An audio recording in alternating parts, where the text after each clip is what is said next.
Hello, everyone. Thank you for joining us. My name is Daryl Urbanski, your host as always. And today we are joined by Matt Kesby, founder and chief AI officer at GoTeam and Multiply Tech, a forward-thinking leader revolutionizing people outsourcing through AI.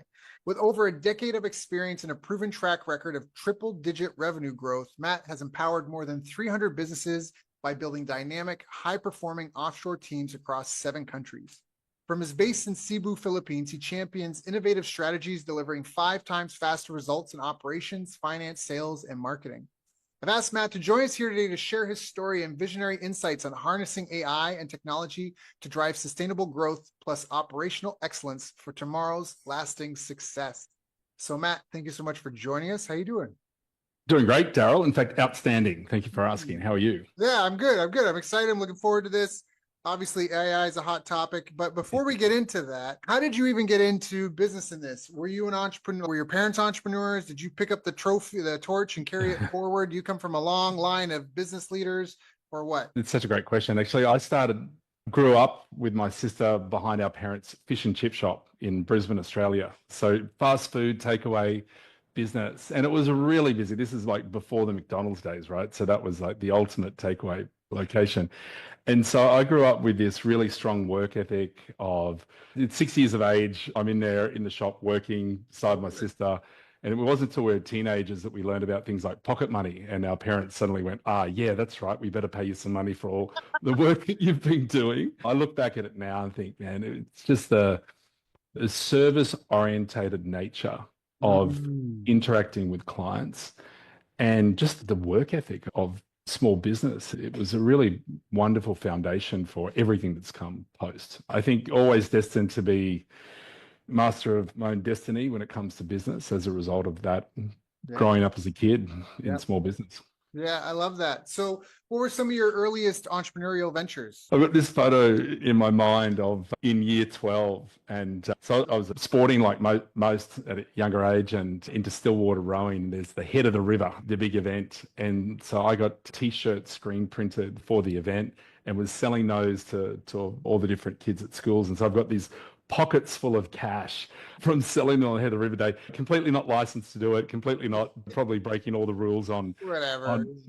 As a kid, you just get in there and get it done. That was a fun one. There's a bunch of stories, but that was a good one. I love that. What were some of the biggest challenges that you faced in your career over working in and learning what it means to be an entrepreneur and in building businesses and working with businesses? What are some of the biggest challenges?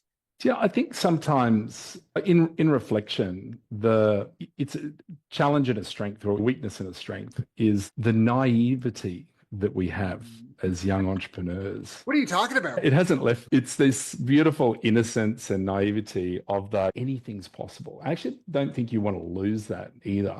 Now, that naturally comes with all its challenges along the way because you don't know what you don't know. And so it drives this constant iteration and innovation and switching approaches in order to get product market fit, what we'll talk about in a more mature world these days. But it's a good thing too, right? If you don't know what you can't do, you just get in there and do it versus the person who says, oh, it can't be done, it's not possible. And that mindset ends up being so important. Now, I think underneath that is all the detail of the challenges, right? I think for every entrepreneur, probably had those times of, am I going to make payroll? The stress of managing cash flow and like I've had many ventures along the years, right? In very vastly different industries. And that I think today stands me in good stead for and all of our teams that we can work in multiple industries now and be successful because of all the different variety. The challenges we all face in business, the reality that it's always a people and technology game is the way I see it. And especially as we talk more about AI and automation, can't forget that this is actually a people play first and that we're then enabling individuals to achieve greater results. And every time we go through change, that requires a change in human behavior. Have you ever tried to change your own behavior, Daryl? 100%. Habits are... for years now, I don't do it as much, but for years I used to, even when I first came and met my girlfriend, I when we first moved in together, I said, listen, if we're going to live together, we got to get straight on some things. I got a big whiteboard and we put it on the wall, and it was Monday, Tuesday, Wednesday, Thursday, Friday, Saturday, Sunday. And then there was like a list of things we had to get done every day. Eat 800 grams of fruits and veggies, walk 10,000 steps, get 7 hours of sleep, do something to generate leads. Like we had, and so it was just check. And we would gamify it where we were just like, as a couple, competitive, try to who's more consistent, and not only more consistent, who gets the checklist done first for the day. And we are what we repeatedly do. Therefore, excellence is not an act, but a habit. I think I got that. I don't know. That's such a rare thing, right? For people to like that behavior, which is a habit of yours, is a rare thing. And if more people can build that into their daily lives, they'll find that, as I say, excellent success comes as just a byproduct of all those beautiful actions. And changing human behavior, changing our own behavior is always a challenge. It takes deliberate intention and action, even when you don't feel like doing it. It's harder when you get older. Harder when you get older, harder to change someone else's behavior. And ultimately, as organizations, like we're essentially made up of the behaviors, habits of the entirety of the team. And it was once one of my mentors said to me, in the definition of culture, how do you define culture? And he said, when you get most of the people, most of the time doing the most important things, then you've delivered a culture of execution. Because most of the people, most of the time, doing the most important things aligned to what's most important in business goals, you get this culture of execution. And what most of the people are doing most of the time, whether you like it or not, that is the culture of the organization. But keep it focused on the most important things, and then you become unstoppable. And aligned to that for me today too is that we've all heard it every year of our lives. We're in a time of the most change we've ever seen. Always going to be like that. But that's always going to be the way. And yet right now we really are. Like it's extreme. And there's a real gap between some of the changes that individuals are seeing, especially with AI, versus where enterprise and business is in its adoption. There's quite a gap there. And it really requires a whole new paradigm around creating an innovator's culture and driving critical thinking and agility to be ready for this change. I love that. I think that's incredibly powerful. I know that for once upon a time, it was, I forget where, but I heard about the 3 types of goals. If you're really serious about achieving something, you have an outcome goal, you have a process goal, and then a performance goal. So the outcome goal is I'm going to do 100 push-ups. Then the process goal is that every day I'm going to do push-ups for 10 minutes. And then the performance goal is I hope to continually increase by 5 every day, or whatever that is, right? Because then it's like the outcome is dependent on the process and then how I show up and run the process. Because you can have a great process, but if you don't actually work the system, will you get the results? And so that kind of feeds in. I just wrote down activities which run processes which produce results. When you talked about our company is the behaviors and habits of our team, I think that is amazingly powerful. And this is coming into, it's almost like it's an automation thing, like garbage in, garbage out, right? If you automate garbage processes, you get garbage results. And that's where a lot of people, I think, get tripped up. They got to find, like you said, like message, market, medium, like fit. And if they don't have that, I've seen people get in front of 1 million people and have 0 sales, because 1 million times 0 is still 0. And so it was like they're trying to find a tech solution to a non-tech, to a human problem. And the human, they're not connected to the market. They're not tapped in. And so I think what you shared is incredibly powerful. What, aside from like the habits, or if we want to get specific, what are some of the specific habits and skills and behaviors that you think are most critical for entrepreneurs? Now in particular, I would say, because I get this question asked to me regularly, especially both for entrepreneurs, but also about kids coming through university right now, because everything's changing. And there's 2 traits that I think are going to put people in like best standing for the future. One is agility, so the ability to change. And the other is critical thinking, because we now need to look for, whole vast permutations of different actions that we might take to get a particular outcome. And think more broadly, more holistically, because we're actually going to see roles will merge now that we've got this new enablement. We see it right now in software development, where a software engineer, a product manager, and a designer, all those three can merge together because the tools we use mean we're developing a lot Yeah. faster. Now, that's going to make its way into every role. And I heard Bill Gates once said, if you've only got one area of skill and that's what you're hanging your future on, it's a short-term future. You Right. need to be having 2 or 3 intersecting areas of major skills to Mm. drive you forward. Now, I might have heard him say that 15 years ago. Right. Today, that's coming into fruition. Yep. And one of those has got to be AI and the mastering of it. And the World Economic Forum recently released its data on the state of the jobs market, very tied to the entrepreneur to look in what's the state of the job market. And that between now and 2030, the expectation is that 60% of businesses will be disrupted. Oh yeah. And those disruptions, they're not just AI, but it's also just the Robotics. world economics, aging population, Yep. that 75% of businesses are expecting to navigate this path through skilled workers. And I put it out there as where are these skilled workers? Yeah. Because new skill sets required. And that it's back onto organizations to actually, and the entrepreneurs in particular, to, as you're learning new things, to actually share that knowledge for the Mm. betterment of all Mm. and to upskill the entire workforce. Now, the good news is that same survey also said that 70 or 75% of those businesses said that they will be heavily investing in upskilling.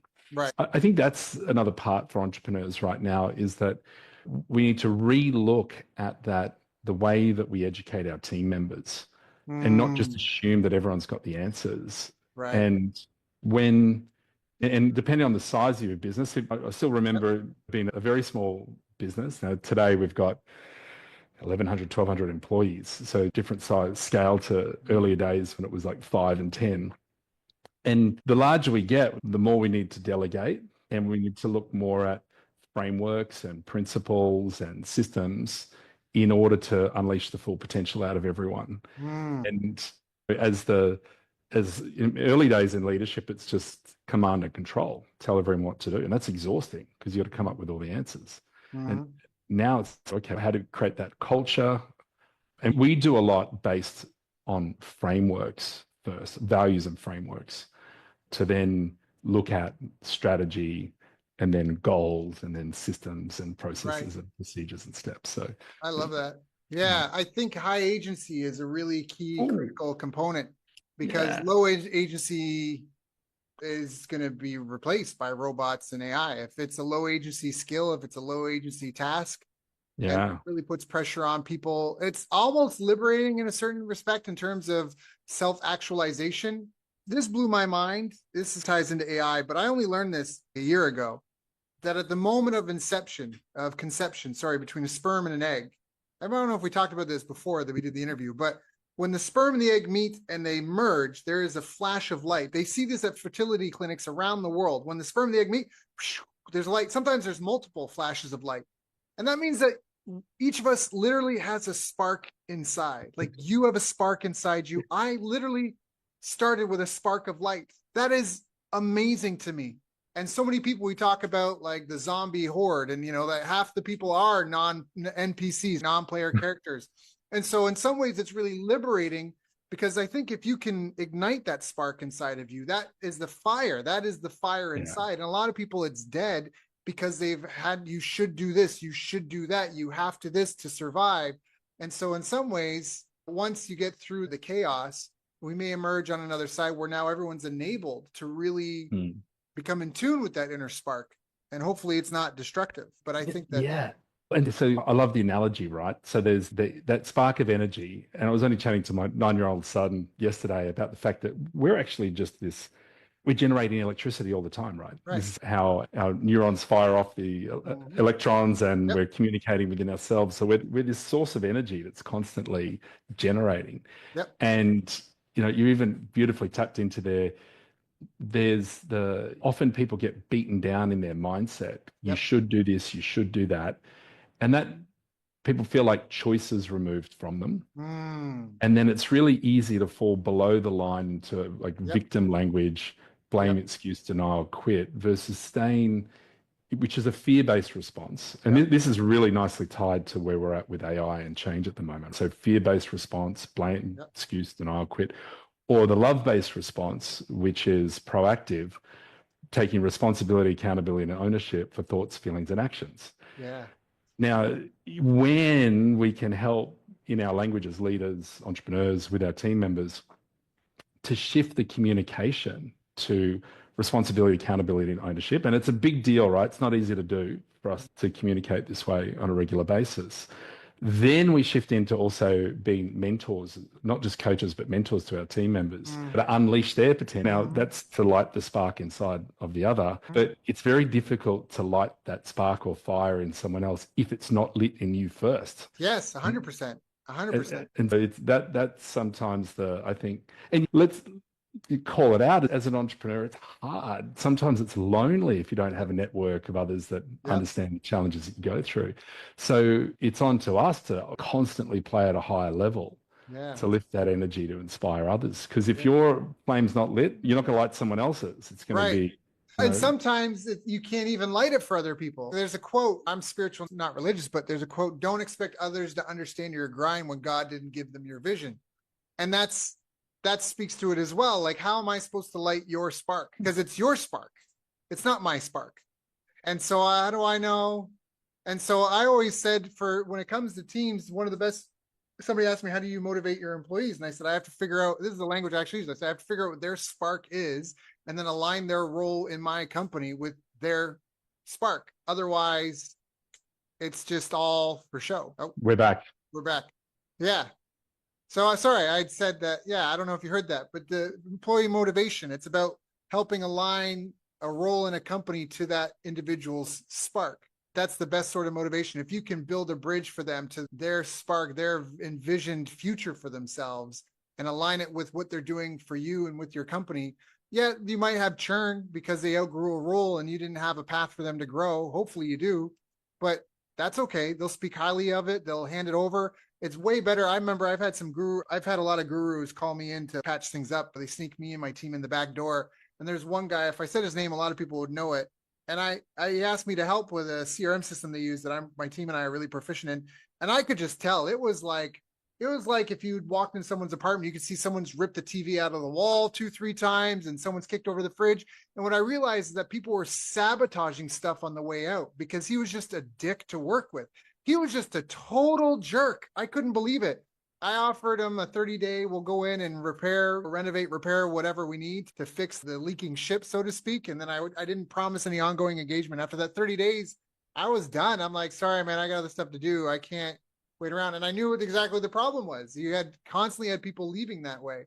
And it's there is a geometry to life, so to speak. And if you align yourself in a certain way, you can hopefully benefit people exponentially and benefit from benefiting them, if that makes sense. It makes total sense, because I think also it's quite easy for us to get caught on the next bright, shiny thing, next strategy or idea. And yet fundamentally it's principles that are driving everything here. And if we can get now, I spent close to a decade as an independent consultant for Franklin Covey, who are best known for 7 Habits of Highly Effective People and Leading the Sphere of Trust and 4 Disciplines of Execution. And so I'm always so grateful for that experience, because all of the Covey teachings are all about principles of effectiveness. And when we get this language into our psyche, it actually solves a lot of the challenges because we've got a framework to work from. And we through this evolution of understanding these, and we've often all got different language for things like goals. Like you shared a good one there around outcome and process and performance. And there's all different ways of tagging and labeling these things. But getting that common alignment, fundamental things like, and there's a great work on, I might have mentioned this last time we were together, there's a book called Nonviolent Communication. And inside of it, in its framework, it also talks about feelings and needs, and that we as human beings, we have needs. And if they're unmet, we struggle and fight and conflict occurs. And it's not being needy, because having air and oxygen to breathe, that's a Yeah, need. that's a No one need. would say you're being needy. Yeah, yeah. Some might say that some consume more oxygen than others, but we're not. And so, if we can understand all these different needs that a human has, then we align to that. We realize that we get better outcomes. So people have a need to know that they matter, that what Mhm, they're doing is going to have mhm, impact. How do we as leaders ensure that the work that they're doing is aligned mhm, to the organization's mission or purpose, the mhm, strategy, the mhm, goals, and they can see they've got impact. And then when they can see they've got impact and that they're progressing, that does all the beautiful things in our neurochemistry and hormones, and that we mhm, feel good mhm. because we're moving forward and we're winning. And I think that that becomes an important piece for everyone. Can I see that I'm involved in a winnable game? Am I Yeah, getting progress in my life? yeah, I love that. One of our past guests, Alex Sharfin, has this theory that entrepreneurs are momentum-based beings. If we feel we have momentum, we feel great. But if we don't have momentum, we all these like we get fresh, like we got to do something to get the gears turning again. Yeah, so Yeah. that's basically saying we're only as needy as our unmet needs, and one of that is growth. All things Yeah. in nature just grow. They grow as big as they can. A tree, right? The ant Yeah. colony, it'll grow as big as it can. So, where do you see the future of things? If you were to look into your crystal ball, so to speak, the next 5, 10 years, what do you see? What do you think the world and workplace looks like? What are you paying Wow. attention to? Yeah. This is such a great question. It sometimes when you get these questions, hey, you asked me 5 years ago, it would have been a very different Yep. level of clarity on on what it's likely to be. And I think today the change is exponential. Now we're living in a bubble at the kind of tip of the spear of what's happening. I don't even know if those analogies go well together, bubble and tip of spear. But it's probably a good I thought get of it. We're good. You're good. and so we're seeing things that the average business is just not getting exposed to. So it's hard to contemplate the speed of change that is about to occur. And for us, therefore, about skating towards where the puck is going, right? And that famous Wayne Gretzky saying, Go Canada. and I firmly believe that within 5 years, the output that an individual is going to be able to deliver is 5, 10, 20, 30x or more, Mm. because they'll be enabled by a whole team of AI agents that are Mhm. supporting them to actually deliver the work. And that individuals, now this is just focusing first on knowledge workers sitting behind a computer, right? That they're going to be orchestrating a whole range of autonomous AI agents, which for those that aren't in that world yet, think of it like a small computer program that's able to go and Yeah. access and take action on systems. And that, and we envision for the benefit of team members that they could be more flexible in hours. They could be down doing an activity at their kid's school, and on their mobile phone, they've got transparency into their AI command room that's showing that all their agents are doing the work. Mm. Something stops or has a problem, they can check it out, just speak to it, redirect it to do what it needs to do. Just like if you had a whole team of people Yeah. that were executing the work, and if they had a need or request or the work stopped in some way, you would do your role as a leader to give guidance to clear a path and keep things progressing. Mm. And so to me, that's where we're going to be in within 5 years. 10 years? Wow, brother, that is a really interesting question, because I think that if we have quantum computing by that stage, I'm not so sure. But one thing here's what I firmly believe in all this transition. But before people freak out and start going, oh my goodness, all these jobs are going to disappear. There's a whole range of new jobs being created that we didn't even Mhm. consider. Massive upskilling required, massive personal programming to handle all this for sure. And it's always been the case. It's just going to happen faster than before. But so yeah, so 5 years time. Oh, here's the part. I believe that the driven human being will always be able to add value compared to what the AI can do. And the reason is we have personal drive. So long as that spark is lit Yeah. inside you, Yeah. okay, so we're back to that point. Yeah. I love So it. long as that is there, that concept of agency is way more creative in thinking, because it can bring new thinking together that the model hasn't done or Right. isn't It's not driven. self, yeah, it's not driven that It's way. It doesn't no, have a soul. They've been saying that. So I'm with you 100% on this. So they've been saying that humans are going to be replaced when tractors came out. We don't need farmers anymore. no. Robots are going to do everything. Calculators came out. We don't need mathematicians and accountants, and spreadsheets came out. We don't need accounting departments, and QuickBooks came out. We don't need CPAs. And what happened was the productive people became way more productive, and the people that were non-productive had to have a hard talk and a long look at themselves and go, why is it taking me 2 days to say 2 + 2 = 4? And maybe I need to evaluate my life decisions and find something I can be passionate about and do and reskill. And I think that's where we're entering. You had mentioned the need for the skill to learn with work with AI prior, just a day ago, a couple days ago, prior to us recording this. I read that it was announced in China. It's been mandated that all grades from grade 1 up must have courses on how to work with and use AI. It is mandatory. And that's like a quarter of the world's population. And they also just announced that approved regulation for autonomous drone taxis, which is like a little mini helicopter that is a 2-person thing you sit in and it will fly you autonomously to your destination. So you got to find something of value to trade with the world. We do have a spark inside of us. We've been making tools since we figured out we could club things with bones. And this is all just a new version of a tool. And people are like, oh, we're going to create sentient life. I really don't know about that. I don't know until we know how to make that spark of consciousness. I don't think we can clearly articulate that we have a soul. We might create a seek and destroy robot that can fool us into thinking it's human because it's analyzed 10 billion conversations and it can statistically predict what the response is supposed to be. But does it have a soul? Like, this is almost like a really deep, gets into this sort of deep philosophical thing about who are we and why are we here thing at this point, because at the end of the day, problems are markets. And so there's a great idea. Greg Glassman, the founder of CrossFit, has this great talk I use all the time. Talks about that ultimately markets are unknown and unknowable. If I asked you how many people were in market for a car today, you might be able to look at keyword data and foot traffic, but ultimately it's unknown and unknowable, and it fluctuates every minute of every day.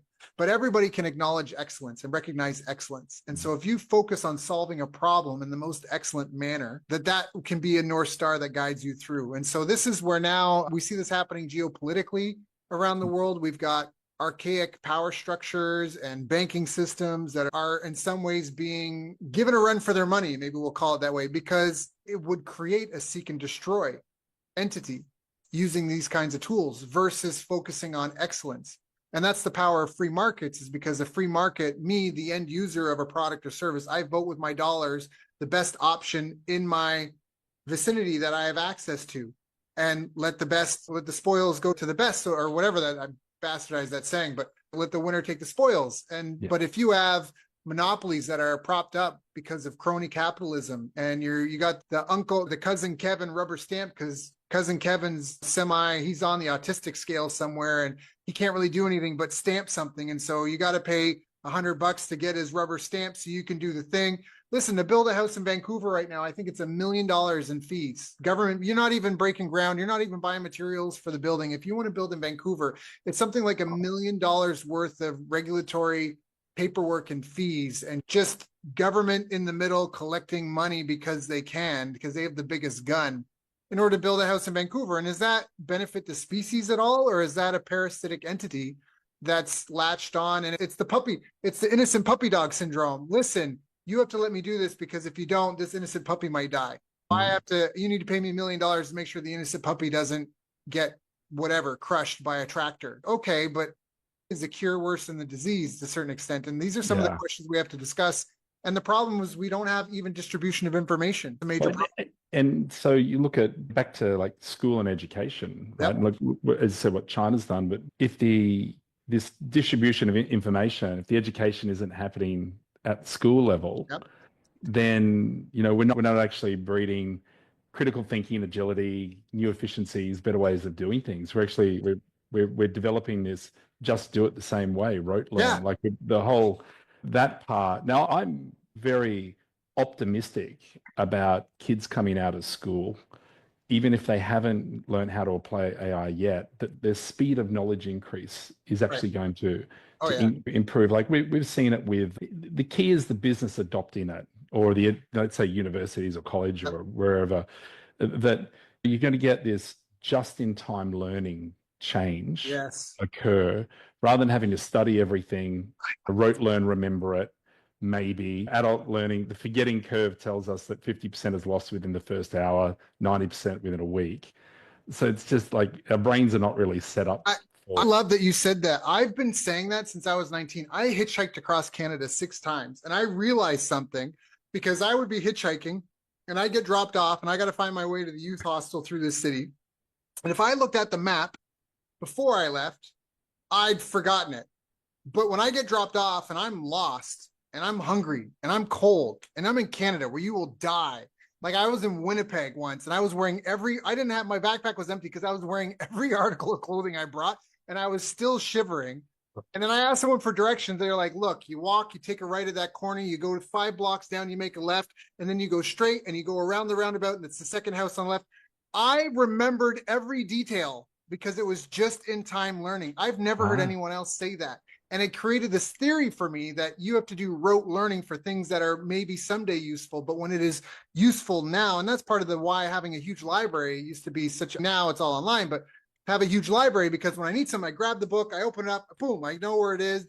I get that just in time learning and it's in there forever. I love that. Dave, I'm sorry, it's your interview, but I'm on a rant. They just did a study in Nigeria, and I think it was a great 6th grade class. They had a 6th grade class have a personal AI tutor for 2 weeks versus the general curriculum. And it was like the 2 weeks they learned, it was like general class, they learned what it took the general class either 3 or 6 months to learn. They learned in 2 weeks with a personal AI tutor. Yeah. And so it's all up for grabs now. This is the fairest and most level playing field that anyone has ever had in history, perhaps, because all of these advantages, even these generational advantages, they're gone. I went to an AI conference months ago, and when I went there, Google had a booth and these banks had a booth, and I realized once ChatGPT came out, everybody had to rebuild all their tools from ground zero again, because if you didn't have the AI component, you were left in the dust. And we're having that again, and there's been 3 restarts since ChatGPT's come out. And it's huge. It means if you have high agency and a passion and you're out there to get it and you have a vision to solve a real problem that other people agree they want to pay to have solved, you're never going to have the opportunity you have now. And those that dive in and lean in hard will be rewarded, and everyone else is going to be punished. And it's because the world is a real meritocracy. A turtle will have 200 kids and only 30 of them are going to make it. You know, some gazelle got to be eaten by lions. I don't know how to tell you this. Like so which side do you want to be on? And I think I guess my next question is, since you're the AI adoption expert for businesses, what are some of the best use cases now for someone to make sure that they're not the gazelle that gets eaten? Yeah. The first thing I encourage everyone to do is actually go back to basics and get clear on what your goals are. Because if we jump into, and I'll recommend a few, I promise I'll do that. Yeah. Rather than going, oh, quick, let's go and implement that. I want you to go back a step and say, who do you serve? How do you make your money? And if you're really clear on your vision, your mission, your values, if you've got frameworks that help guide you even better, understand strategically where you're heading to. And I've got some thoughts on that too. And then you set your goals for the year for the organization. And then you go and have a look at the fact that we all still have these pillars in business: marketing, sales, customer service, operations, how you actually deliver your service or product or widget that you make, IT, human resources or talent, finance, and if you're bigger, you've got legal as well. And then, of course, everything breaks down in a huge amount of detail underneath. But unless you've got clear goals at each of those pillars in business, any use case becomes irrelevant. In fact, it might take you in the wrong direction. And just like a plane taking off, heading from one city to another, if it's off by 2 or 3 degrees, it's not going to land at the end. And so what do we actually time the use case towards? What's the goal? And if we just started in marketing, okay, that's a great place to start. Then there's a lot of metrics in marketing. You've got return on ad spend, your leads, clicks, views on the website. It's just a huge amount of metrics. For me in marketing, the game is marketing qualified leads to hand those to sales. If we were to, let's just simplify it. Now, there's a lot of that, the marketing qualified leads need to be done at a customer acquisition cost that is sustainable for the business. So there are sub metrics that are critical as well. But let's just start with marketing qualified leads and understanding the current state in the business. How do we actually get leads today? And look at that process and actually map out the current process for obtaining the leads. So you've got the understanding. And then look at where could AI be applied, AI and automation, to speed up those different steps. So if you imagine in your mind that you've got a process map and that each of those blocks on the process map essentially is a procedure or a task or a step that needs to be delivered. You're then looking at, okay, how could I get AI to do that step, AI automation? And then the next version of that is to just start from scratch because you might have a brand new strategy that you haven't thought of before. And interesting talking to different businesses at the moment. I might meet with them either as a supplier or a buyer. And the question, I had one the other day with a cybersecurity business that we're looking at. And the question was asked to me, hey, where did you find out about us? And I almost felt embarrassed to say on Instagram. But that's a reality. And chatting to another business leader he's got 700 clients, they manage 700 websites. And he said, I can't get the cut through. I send emails, I send messages, short messages, I send snail mail. It's really hard to get the cut through because everyone's so busy. There's so much noise.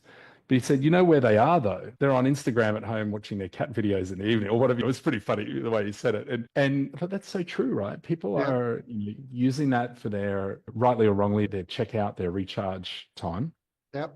And so it is a requirement for businesses now to get that social media footprint and presence. And that's a hard thing to do. If you want to dominate one of these platforms, especially around short form content video, not only is it's a science, you could say it's an art, but it's really a science. And that there's a volume that needs to be done, there's a quality, you've got to understand your ideal customer profile, you've got to make sure you're writing the content that's going to suit to actually solve a problem for them. Yes. And then if you've got that great scripts that are written, then you need to shoot the video and then edit the video with great text overlays and make it attractive. And then if you really want to get the leads, then you need to give something of value, not just say, buy my stuff. You want them to a cheat sheet or whatever it's going to be for them to download.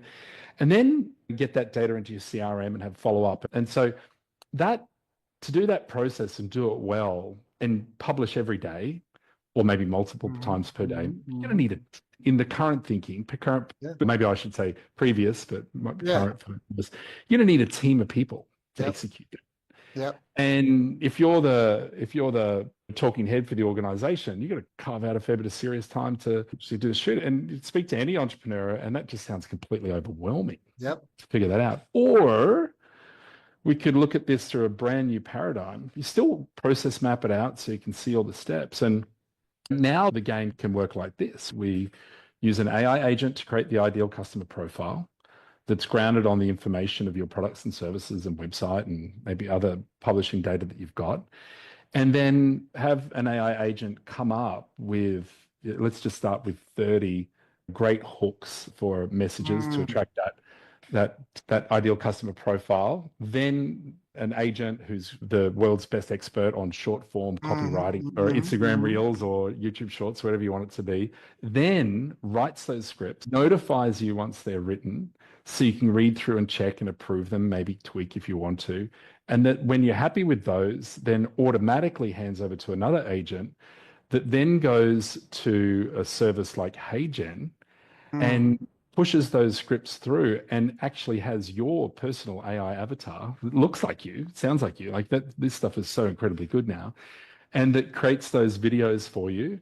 And then another agent takes it to another service to do all the beautiful overlays. Another agent now writes a cheat sheet that's directly related to that video for that ideal customer profile, then sends that over to a system like ManyChat, which will handle the automatic responses from people at the bottom of that video. A good script will say, hey, if you want to learn more about this, comment ABC below and I'll send you my cheat sheet.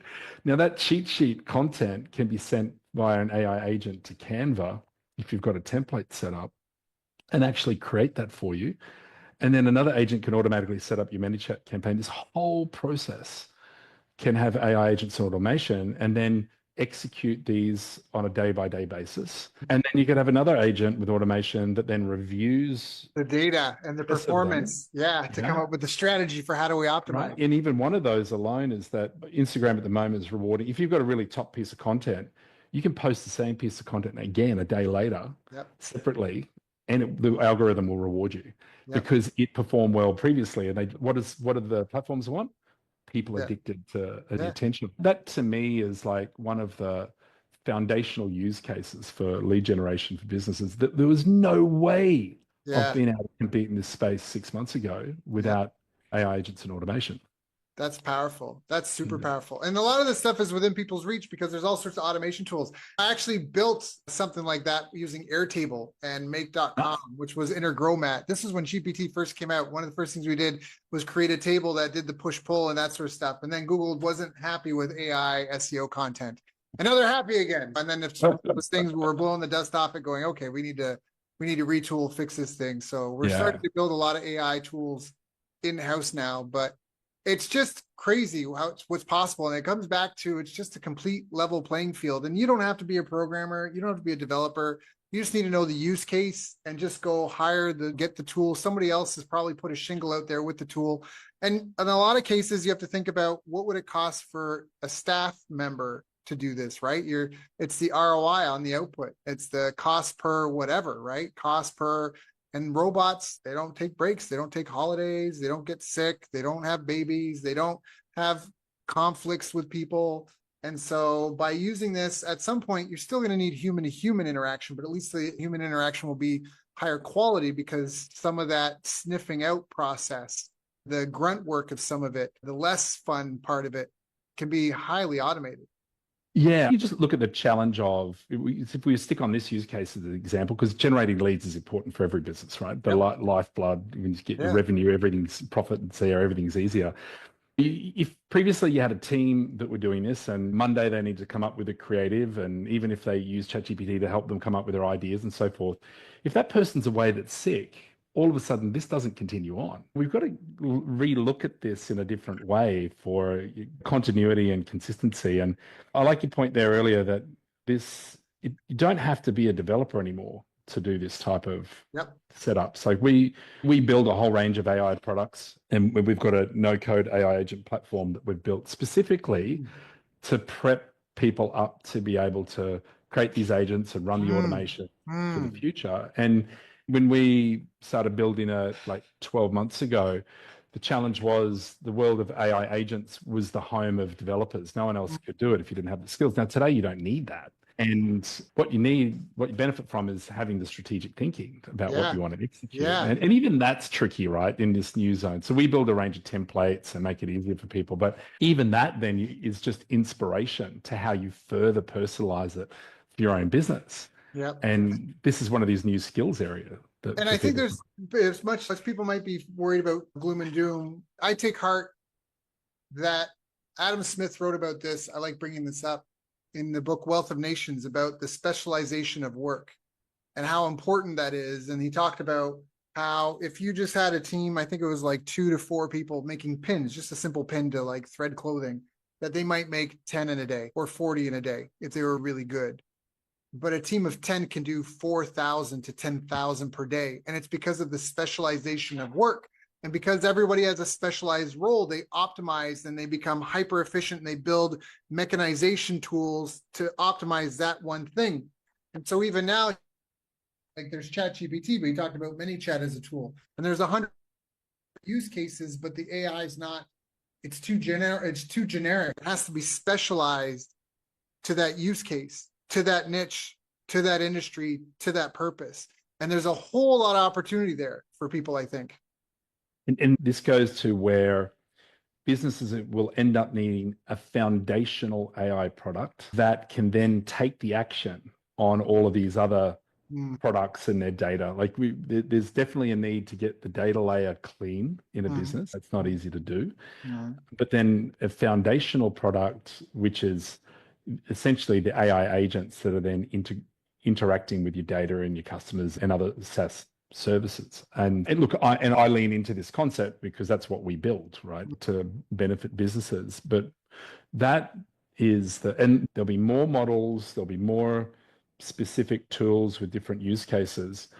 And we're back to this whole changing behavior challenge, right? You've got to learn something new and then apply it. Like, how many times have you jumped on to a new SaaS product, signed up for a free trial, learning got curve, super excited, maybe got the billing started, got off, and then you forgot about it and didn't use it. Now, this is where the world changes forever and a day now, is that you look at that piece of software and how it's going to benefit you and what the outcome is going to be and how it's going to deliver upon the goals.